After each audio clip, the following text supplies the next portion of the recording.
Janice, founder of Mundo, and I'm here about to start the You the Mom podcast, Thought Starters edition. Today, my topic is about how to make a baby boy or baby girl. I have tips to share with you, and I'm hoping that you'll tune in, but I want to know, did you ever try to sway the gender of your baby? When I did my research for this podcast, I realized that things have evolved so much. There's so much information out there in magazines, online. There's some in medical journals. A lot of it says that there are no proven cases of anything. But then the magazines will say, just try it and see what happens. You'll never know if it will work for you or not. Okay, so let's get started. First of all, I decided not to talk about the technology-based techniques. Like, for example, there are two that I came across, and I prefer not to discuss it. They are the pre-implantation genetic diagnosis that's used in conjunction with IVF, or the second one I came across is called sperm sorting. Okay, so I do not feel confident about speaking about these techniques because I am not a doctor nor a scientist. Secondly, I think that these techniques will be for moms and dads who have very deep pockets and probably not very accessible to a lot of us, a majority of us. I'm not even sure actually if they are being done in Manila. Okay, and the third is my own opinion is that these techniques would be closer to meddling with nature, and I'm not really comfortable yet with that notion. Okay, so that is just my opinion, and I'd love to hear your opinion about whether you think these techniques are already going above the boundaries of what we humans should be doing. Okay, but for now, our discussion will revolve around things that we could do. So the mom-to-be and the dad-to-be to sway the gender of your baby to be either a boy or a girl. Okay, so remember, I told you about my baby girl manual, and the info that I had then was more about diet and nutrition and sex positions and attire and what the mom or dad should be wearing. Okay, so I'll explain to you about that here. So first of all, in terms of the diet of the mom, they say that women who eat more calories or food that are high caloric, okay, are more likely to conceive a baby boy. Studies have shown that women who eat more calories around the time of conception are likely to have a boy, and this was on a 2008 study of 740 British women, which were grouped into three categories, whether they took high-calorie food, moderately high-caloric food, and low-caloric food. And the authors found out that 56% of the women in the high-caloric segment had baby boys compared to the other groups. Okay, so in relation to that, there's findings that women producing male infants consumed more cereals than those with female infants. Okay, so this does not mean that if you want a baby boy, that you should start indulging yourself in high caloric foods. Okay, so it's important for us to keep our diets healthy at all times. So try not to listen to this one too much. Maybe you can use this as a guide on what your current state is, and then see what your possible baby would come out based on your current nutritional habits. Okay, but if you want to influence the gender of your baby based on what the components of your nutrition intake is, there is now actually such a thing as a boy baby diet and a girl baby diet. Okay, so the findings are based on the fact, or it's a fact that acidic conditions are said to kill the sperm that makes baby boys. So if you want to have a baby girl, you should condition your body into having a more alkaline environment. So the baby boy diet says that you should increase potassium intake, meaning you eat more food such as bananas, melon, spinach, broccoli, potatoes, mushrooms, and peas, etc. And increase sodium intake, so meaning take salted nuts or canned fish. And then lower your calcium intake, meaning take less dairy or beans and seeds or almonds. And you have to keep your glucose level elevated. So that's why with the baby girl diet, they say that you should actually lower your salt intake or actually skip your salt intake. So reduce salted and processed foods, lower your potassium intake, meaning less bananas, melon, and citrus foods. Increase your calcium intake, meaning take more dairy, more beans and lentils and seeds. Increase magnesium, which comes from leafy greens, whole grains, salmon, and dark chocolate, among others. Okay, so during my time, there was not very specific lists like this, but I guess with more experience as the years went on, there have been more findings about how sodium and potassium actually affect the alkalinity of the body of the mom. So this is worth a try. Again, do this in moderation because honestly, lowering your sodium or putting up your glucose level is not a very advisable thing to do. But if you're able to ask your doctor for advice, just make sure you stay healthy and make healthy choices. So the next tip is on sex positions. Okay, so it's also said that the position of the couple during sexual intercourse also has an effect on the gender of the baby. So this is kind of linked to the fact or the findings of the Shettles method, which I will explain later on. But it basically says that the boy making sperm swims faster and is able to fertilize the egg faster if you have or if you do sexual intercourse in a position that allows deeper penetration in the woman. Okay, while the missionary position would work better if you wanted a baby girl. Okay, so there are other evidences that show about, or actually I would call them superstitions, about who has an orgasm first and all of that. There are no basis for those things, but they say that, okay, the theories say that women's orgasms move sperm closer to the cervix, and that makes it more possible to have the male sperm fertilize the egg faster than the female sperm. Okay, so we'll talk about this more later when I discuss the Shettles method. Okay, and then the third tip would be about workouts. Okay, so this will make those who are trying for baby boys a bit happier if you are having a sedentary lifestyle, because those who have no workouts apparently tend to sway towards baby boys, while those women who are into strength training and workouts or into weight loss programs is said to sway towards baby girls.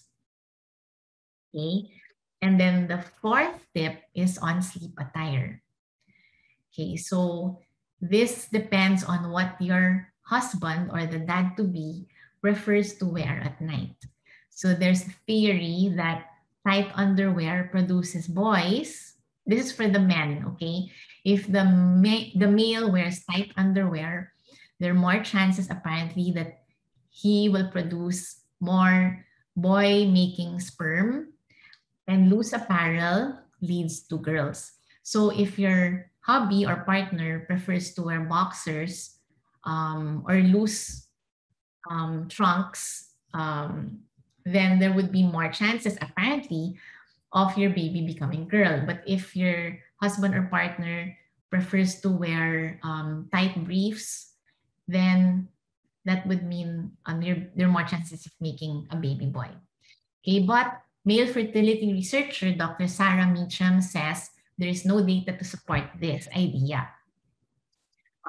She just says that tight pants can affect a male's fertility. So I guess in general, if you're really bent on having a baby and getting pregnant, just stay away from wearing tight pants, daddies to be. Okay? Okay, now we come to the most interesting tip, which is the shuttles method. Okay.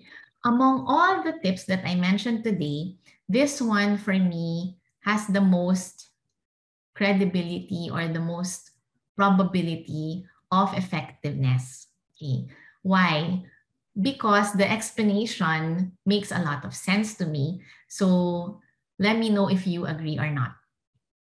Okay, the shuttles method is based on the biological fact that the male sperm, which carries a Y chromosome, swims faster than the girl-making sperm, which carries the Y chromosome. So they swim faster, but they do not live as long as the female-making X chromosome. Okay, so that means that the female-making X chromosome swims slower, but they live longer. Okay, do I still have you? Okay. Now, this means that if a couple is trying to have a baby boy, okay, and they have intercourse on the day of ovulation, meaning their peak fertile period, that means that the baby boy making sperm, the one with the Y chromosome, will reach the egg faster because the egg is released right there because it's your ovulation period. Thus, the sperm that will fertilize the egg at that time will result in a baby boy. Now, if you want to try for a baby girl, what you need to do is to have sexual intercourse 2 to 3 days. Some say 3 to 4 days, but I think that's kind of too far, which is why we weren't getting pregnant at the time. 2 to 3 days before your ovulation period, so that by the time the egg is released, the male making chromosome would have already died because they don't survive long enough, right? And by the time the X chromosome, which makes a female baby, swims slower, right? They swim slower. By the time they reach the egg, it fertilizes it, and this will result in a baby girl.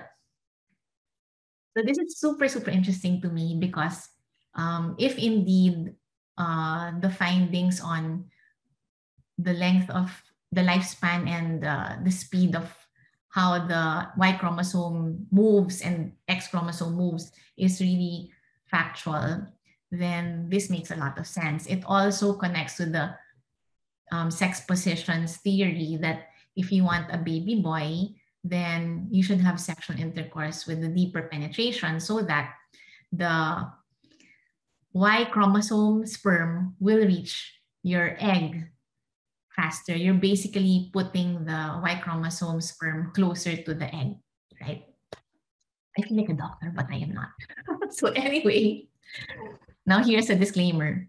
This theory has been debated, okay? In the 1995 study in the New England Journal of Medicine, there has been a publication that says that there's no evidence found that the timing of intercourse had any effect on the baby's genders. However, for me, okay, just for me, when I think about my friends who have had unexpected babies, like my friends who got married out of wedlock, or my friends who were married, but then they didn't expect to get pregnant, excuse me, more often than not, would have a baby girl.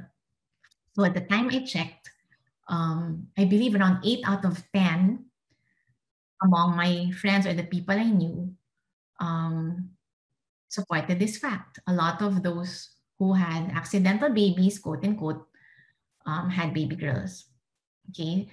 That also counts my friends who had irregular periods, because when you have an irregular period, it's hard to find out when you would be really ovulating unless you do the basal temperature method, right? To check your temperature to plot your ovulation. But then I don't know a lot of people who do that because it's quite tedious, right? So if you're irregular and it's hard for you to track your ovulation, sometimes you think you're safe, but you're not. And so that's why you get pregnant. And usually it's a baby girl because you think that you're not fertile. But if you do it 2 to 3 days before your ovulation, you still end up with a baby girl. Okay, so that's just my theory. Okay, so that's the Shackles method. Okay, so with that, you know that there's a 50-50 chance of having boy or girl still. So why not try it anyway? Okay, and lastly, there is also that Chinese gender prediction chart. Okay, for some reason, I had this Chinese gender prediction chart folded up in my notebooks when I was still in high school. It was a photocopied thing that went around because at the time there was no computers yet, right? So if nowadays you just share memes or you share stuff that you see online through social media or DMs, at the time we photocopy things and pass it around like a flyer. And I had this Chinese gender prediction chart table. It was folded up and I put it in my notebook. And my friends and I in high school would just check out if it was accurate. And I came from a family of 7 kids. I was the number 6 of 7.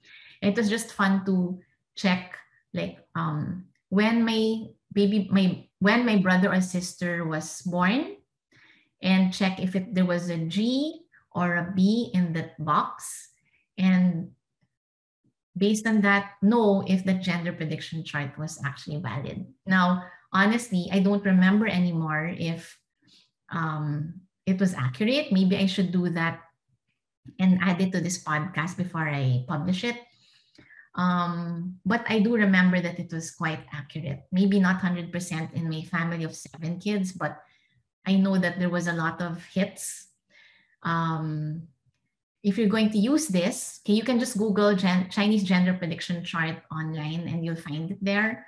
Just remember that you have to add +1 in your year of birth because apparently in the Chinese culture, you count the age of the baby from the time of conception. So it's not from the time you come out of this world, it's from the time of conception. So the year would be a +1, okay? Okay, and before we end, there is also a tip on vaginal washes. Okay, they say that if you want a baby boy, okay, so if you want a baby boy, then you have to again have an alkaline area, right? Alkaline body. So you should use vaginal washes because it creates alkalinity inside the private parts of the women. Okay, now if you want a baby girl, then stay away from the vaginal washes. All right? So that's it for all my tips on how to make a baby boy or baby girl. Okay, so what do you think about all the tips shared today? Did you try any of them before, or are you going to try any of them if you're planning to have another baby? I would love to know.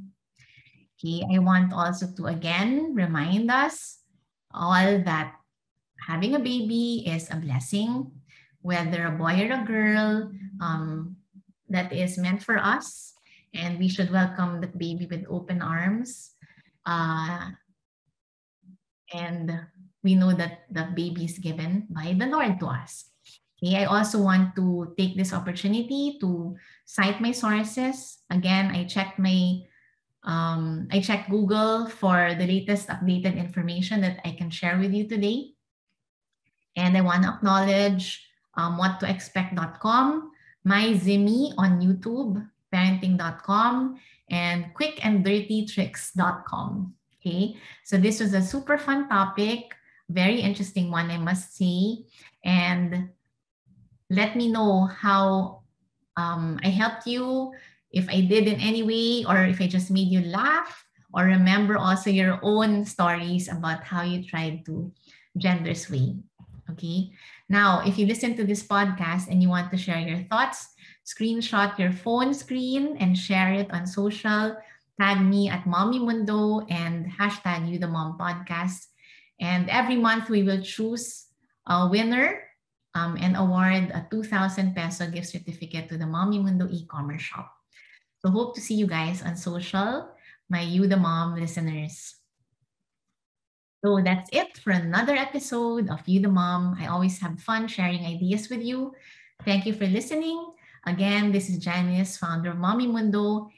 I believe that motherhood should always be celebrated and cherished, and you moms should always be celebrated and cherished. So that's why we say, You the Mom.